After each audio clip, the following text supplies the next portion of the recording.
మన ముకుందాలో Christmas and new year offer విఏపై ఫ్లాట్ 10% తగ్గింపు. వివరాలకి సంప్రదించండి.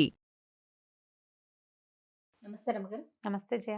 రమ్మగారు, రథసప్తమి ఉంది మనకి ఈ నెలలోనే. మాఘశుద్ధ సప్తమి. ఎస్. మరి సప్తమి రోజు, రథసప్తమి రోజు ఏం చేయాలి?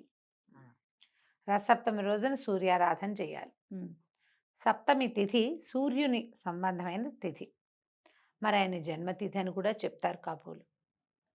సూర్యుడు ఏమిటి మనకి ఆరాధ్య దైవం, అంతే, ప్రత్యక్ష నారాయణుడు కదా. అవును. అసలు ఈ మాఘమాసమే సూర్యారాధనకి సరిపడా మాసం. సప్తమి తిథి చాలా విశేషమైనది. ఆదివారము సప్తమి వస్తే ఇంకా మంచిదట, ఇంకా మంచిది. ఈ రోజున రథసప్తమి రోజున తెల్లవారుజామున నక్షత్ర మండలం రథాకారంలో కనపడుతుందట మనకి. నక్షత్ర మండలంలో రథాకారంలో కనిపిస్తుంది. అందుకనే ఈ విశేషం చెప్తారు. దీనికి ముందుకు కోసమనే మనం కనుమనాడు రథముగ్గు అని చెప్తారు అని అంటారని అదొక ప్రశస్తి, అది చెప్తారు. ఈ రథసప్తమి ఏంటంటే గ్రహణంతో సమానమైన పుణ్యతిథిగా చెప్తారట. గ్రహణం చాలా పుణ్య సమయాలు కదా, గ్రహణ సమయం చాలా విశేషమైంది. ఆ సమయంలో చేసేటువంటి స్నాన దాన జప తపాదులు విశేషమైన ఫలితాన్ని ఇస్తాయి. గ్రహణకాలం పుణ్యకాలం కదా, అలాగే ఈ రథసప్తమి కూడా అలాంటి పుణ్యతిథి. ఓకే. ఈ రోజున చేసేటువంటి స్నానము, దానము, జప తపాదులు, తర్వాత తర్పణం కూడా పెద్దవారికి ఇచ్చేది, అది కూడా విశేషమైన ఫలితాన్ని ఇస్తుంది. సూర్యుడికి అర్ఘ్యం ఇవ్వటం మనం మాఘమాసం అంతా చేసుకోవచ్చు అట్లా. సూర్యుడికి అర్ఘ్యం ఈ రోజున ఏం చేస్తాం మనము? అందరిళ్లలో చేసేదే రథసప్తమి నాడు పాలు పొంగించుకుంటాం. అంతే. సూర్యుడికి పాలు పొంగితే ఇష్టం. ఆ పొంగిన పాలలో వండిన పాయసం ఆయనకు ప్రీతి, తీయని పదార్థం. అందుకని ఏం చేస్తాము, చక్కగా కాస్త సూర్యకిరణాలు పడే చోట చేస్తే మరీ విశేషమైన ఫలితం అంట. అది పాయసం చేయటం, పాలు పొంగించి కొత్త కుండలో పెట్టచ్చు, ఇత్తడి గిన్నెలో పెట్టచ్చు. పొయ్యి మీద పెడితే మంచిది, స్టవ్ మీదే కాకుండా. అది పిడకల దాలైతే ఇంకా మంచిది. ఆ పిడకలు భోగి పిడకలైతే మరీ మంచిది. బా, ఇన్నున్నాయి రమ్మగారు. ఎంత చేయగలిగితే అంత. ఓ కుంపటి పెట్టి అందులో చక్కగా బొగ్గులతో పాటు పిడకలు కూడా ఏర్పరిచి దాంట్లో ఓ ఇత్తడి గిన్నె, మళ్ళీ దానికి పసుపు రాయాలా బొట్టు పెట్టాలా అనుకోకండమ్మా. పసుపులు అవి కొన్ని ప్రాంతాల్లో రాసుకుంటారు, అదంతా మాడుతుంది గిన్నె. దానికి ఒక చిన్న పసుపు బొట్టు పెట్టి చక్క దాని మీద దాలి మీద ఆ కుంపటి మీద పెట్టి, పొయ్యి ఉంటే పొయ్యిలో 2 పిడకలు, ఆ పిడక దాంతో ఉడికిన పదార్థము ఒక రకమైన ఔషధంలాగా తయారవుతుంది అది. అందుకు అది ఇవన్నీ చెప్పేది. పాలు పొంగనిచ్చి 3 సార్లు పొంగాక బియ్యాన్ని కడగకుండా నెయ్యి రాస్తారు కొన్ని చోట్ల. కడిగిన తడి బియ్యం వేయకుండా నెయ్యి రాసిన బియ్యం వేయటం, మా అత్తారింట్లో అయితే నెయ్యి రాసిన బియ్యమే వేస్తారు. బియ్యం కడగద్దు అని చెప్తారు, నెయ్యి రాస్తే శుద్ధి అని. ఇవి ఒకరోజే. అదేలేండి. అది కూడా సూర్యుని ముందు చేస్తారు, చేస్తే ఇంకా విశేషం అనమాట. సూర్యకిరణాలు పడుతుంటే విశేషం. పొద్దున్నే సూర్యోదయం అవ్వగానే అంతకుముందే స్నానం చేసేసి ఉండాలి మనం.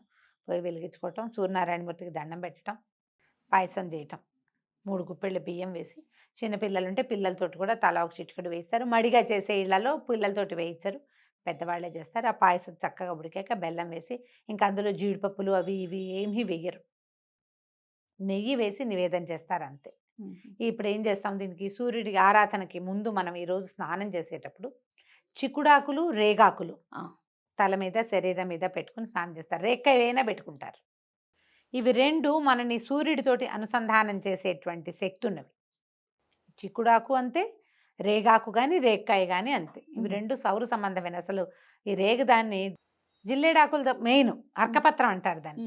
అర్కుడు అంటే సూర్యుడు, అర్కపత్రం సూర్య అర్థం ఇస్తుంది. ఒకవేళ జిల్లేడాకులు దొరకలేదనుకోండి, చిక్కుడాకులైనా పెట్టుకుంటాం మనం. జిల్లేడాకులు దొరకద్దు సిటీలో. అవును. చిక్కుడు పాదులు అయితే మనం కుండీలో వేసుకున్నా వస్తాయి. జిల్లేడు మొక్కలు దొరకవు కదా. జిల్లేడు, చిక్కుడు, రేగు ఈ 3 పనికొస్తాయి. జిల్లేడు చాలా ప్రశస్తమైనది, చాలా విశేషమైనది. అది సూర్యుడితోటి డైరెక్ట్గా సంబంధం ఉన్న ఆకు అని చెప్తారు. దాని పేరే అర్క. అర్కడు అంటే సూర్యుడు కదా. అయితే ఈ 3 ఆకుల్లో ఏ ఆకు లభిస్తే ఆకు ఒంటి మీద పెట్టుకుని స్నానం చేయటం. ఉదయమే సూర్యుడికి అర్ఘ్యం ఇవ్వటం. రాగి పాత్రలో సూర్యుడికి అర్ఘ్యం ఇస్తే విశేషమైన ఫలితం లభిస్తుందట. రాగి పాత్ర నిండా నీళ్ళు పెట్టడం, సూర్యుడికి చూపించి నీళ్ళు వదిలిపెట్టుకోవటం. అప్పుడు ఈ పాలు పొంగించి ఈ పాయసాన్ని నివేదన చేయటం, ప్రత్యక్ష నారాయణుడికి నివేదన చేస్తూ ఆయన్ని మన ఇంట్లో ఒక రథం చేసి దాని మీదకి ఆహ్వానిస్తాం. ఏం చేస్తాము, చిక్కుడుకాయలకి పుల్లలు గుచ్చి రథం 7 కాయలతోటి రథం ఆకారంలో చేసుకుంటాం. చిక్కుడుకాయల రథం. మా ఫ్రెండ్స్ ఎంతమంది ఫోటోలు పెడుతుంటారో నేను చిక్కుడుకాయల రథం చేశాను అని.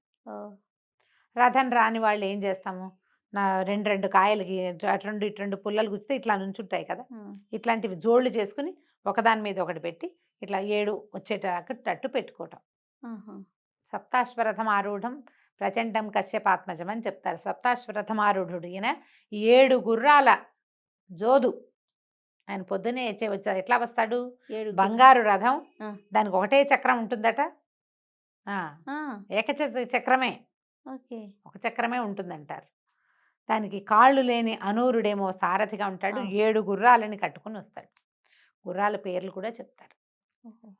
చక్కగా చేయటము. తర్వాత ఆ చిక్కుడాకుల్లో పాయసాన్ని పెట్టి స్వామికి సూర్యనారాయణమూర్తికి నివేదన చేయటం.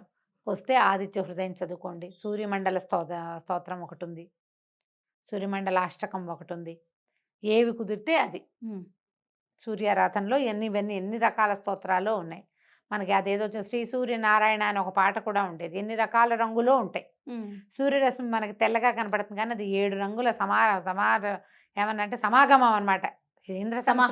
సమాహారం. అది పూర్తిగా ఇంద్రధనుసులో ఏ 7 రంగులు ఉంటాయో అవి కూడా సూర్యరశ్మిలో ఉంటాయి. 7 రంగులు ఉంటాయి. మన ఇంద్రధనుసు అలాగే కదా మనకు కనపడుతుంది. ఏదో పరావర్తనం చెందినప్పుడు మనకు తెలియాలి క్లియర్గా, లేనప్పుడు అది మనకి తెల్లగా కనిపిస్తుంది. ఈ పొద్దున్నే చేస్తే ఏంటంటే మనం సూర్యుడిని కొంచెం నేరుగా చూడగలుగుతాం. ఆ సూర్యుడిని నేరుగా చూస్తూ ఆ ప్రసాదాన్ని స్వీకరిస్తే అమృతాన్ని స్వీకరించినంత ఫలితం లభిస్తుందంటారు. ఆ ఒకరోజు కదా అమృతమైనా మనకు చాలు. ప్రతి రథసప్తమికి ఇదే చెప్తాం, ఇలాగే చేసుకుంటాం అంతే. ఈ రథసప్తమికి మీకు ఆదిత్య హృదయం రాదు, ఎందుకు రాదు అనుకోండి, ఈ సంవత్సరం అంతా చదివి వచ్చే సంవత్సరానికైనా ఆదిత్య హృదయం నేర్చుకోండి. అప్పటికి ఏడాదంతా నేర్చుకుంటే వచ్చే సంవత్సరం వస్తుంది అంతే. పిల్లలకి కాస్త మాటలు వచ్చిన పిల్లలకి ఆదిత్య హృదయం చెప్పడం మొదలు పెట్టండి. వచ్చే ఏడాదికి చక్కగా నోటికి వచ్చేస్తుంది. ఆదివారము ఆదిత్య హృదయం చెప్పించండి. పిల్లలకి ఆరోగ్యము జ్ఞానము 2 వస్తాయి. ఆంజనేయ స్వామి సూర్యుడి దగ్గరే శాస్త్రాన్ని చదువుకున్నాడు. త్రిసంధ్యలు ఆయనతో పాటు తిరుగుతూ చదువుకున్నాడట. ఆంజనేయ స్వామికి అంత జ్ఞానం ఎక్కడి నుంచి వచ్చింది? సూర్యుడి వల్ల. అంతే. పిల్లలు కూడా అట్లాగే జ్ఞానం వస్తుందని చెప్పటము, అది చక్కగా ఆదిత్య హృదయం నేర్పించటం. ఈ సంవత్సరం నాకు ఆరోగ్యం బాగుండలేదు కాబట్టి పాయసం చేద్దాం అనుకున్నాం, మనం చేయలేకపోతున్నాం. చేయలేమా రమ్మగారు? కుదుట పడదంటారా? చూడాలి. ఓకే, చక్కగా ఒక గిన్నె పెట్టి పాయసం చేయండి. అమ్మ పొయ్యి లేదు, పిడకలు లేవు అని అనుకోకండి. ఏది ఉంటే దాంతో చేయండి. మీరు చేయవలసిందల్లా పొద్దున్నే సూర్యుడికి నమస్కారం చేయటం.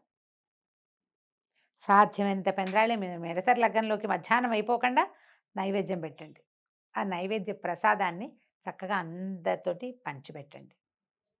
పిల్లలకి ఒక్క సూర్య సంబంధమైన శ్లోకమైన నేర్పించండి. భాస్కర్ శతకం అవి కూడా కనపడతాయి కానీ అవి ఏవో రకరకాలు ఉంటాయి. ప్రధానంగా మనకి ఆదిత్య హృదయమే చాలా మంచిది, విశేషమైన ఫలితాన్ని ఇస్తుంది.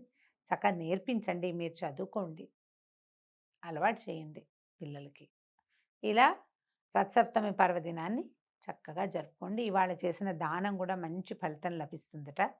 కాబట్టి అవకాశాన్ని బట్టి దాన ప్రక్రియ కూడా ఏదైనా చేయండి. తప్పకుండా. నమస్తే.